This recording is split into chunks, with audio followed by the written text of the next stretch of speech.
fold it up, we gon' burn it down.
Okay, you guys have seen all these videos or all these houses before, but the reason I'm making this one today is I want to show you there's all these houses that I've plowed for a long time and they're all back to back to back, but even with knowing them and having my plow markers in and knowing the driveways really well, things happen and there's just no way to avoid it. And I've made videos before called "Are You a Sod Roller?" because some guys just don't care and they're just reckless and balls to the wall and they just tear the living shit out of everything, and I don't think those guys should have a license, much less be allowed to plow snow. But there's something that happens all the time. I say all the time, what I mean is something that happens every year, and there's really nothing you can do about it. You got to do the best you can, make it as minimal as you can, and then do the right thing at the end of the year. And that is what I call plow damage.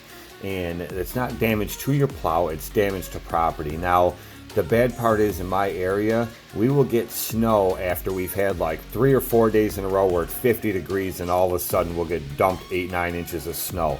And you have to push that snow. In the last few years haven't been that bad, but most years we would get pounded all the time with snow, and then you get a day or two without snow, maybe 3-4 days without snow, and then we get hit again. So when you plow that snow and you push it off the driveway, you have to push it far enough back so that if it snows again before that snow melts, you still have somewhere to put the new snow.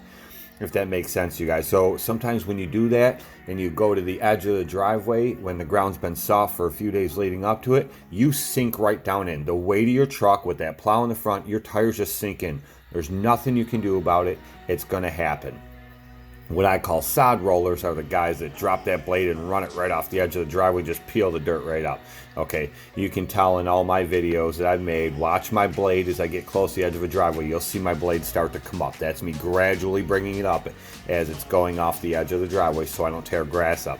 But this is different. This is what I see and have dealt with, and especially during this storm, because it has been in the 50s the last 3-4 days in my area. And then we got dumped all this snow over a 24-hour period, and I had a lot of places where, even though I know these driveways and I've plowed them 100 times and I have my plow markers and everything else up, you know, I get to the edge to push that snow back and the front tires go just off the edge of the driveway and they sink right down in. So this is what I do. And this is very uncommon in my area. I don't know why, and I don't know how these guys still keep customers, but it is very uncommon in my area because I have a lot of customers that I mow for, I don't plow for because they're just in areas I don't service as far as plowing, and they have other people do it, and I have to fix the damage every year. What I do every spring is I go to my local nursery and I get 1 yard of topsoil, and I drive around through my entire plow route, and any place where there's little sunken marks where my tires had sunk in and left ruts right off the edge of their driveway, I throw a little topsoil in there, throw some grass seed on, and that's it. I walk away from it. But at least I fix the spots that I left. Almost nobody in my area does that. There are a few select companies that do it. Usually the bigger companies, I know they take care of it. There's one real big company in my area. Well, they're more toward the Niagara Falls area. They are in Niagara Falls. And they're just reckless with everything they do. They don't fix shit.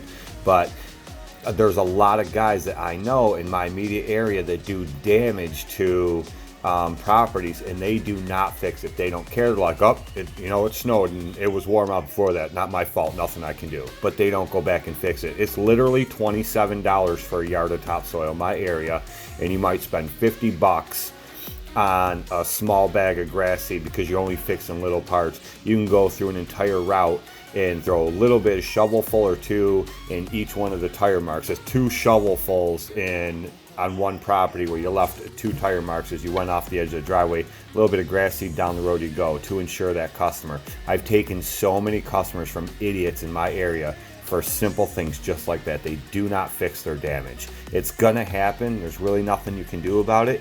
You might as well do the right thing and fix it. Thanks for watching, guys.